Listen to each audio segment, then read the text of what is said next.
We're getting lots of migrants moving around and being confronted with policies and institutions that their culture did not give rise to. Can we expect people who come in to Europe with very different cultures and different cultural predispositions also in their financial behavior to adjust over time when they are subjected to this common set of institutions and policies?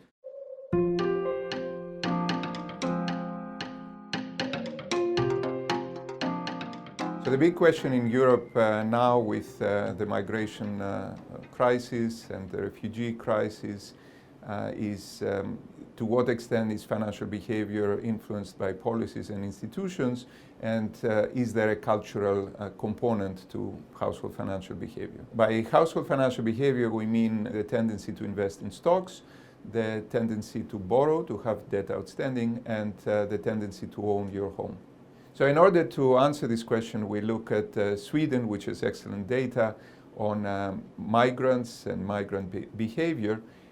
The idea there is that all of these migrants coming from different cultural backgrounds are confronted with the same policies and institutions, and then we control for characteristics of migrants and natives and find differences across migrants and natives that are plausibly linked to the cultural group to which they belong. What we also find is that with exposure, with longer exposure to the common set of policies and institutions, these differences tend to get smaller. They are not completely eliminated even after 20 years of stay in Sweden, but they get significantly smaller.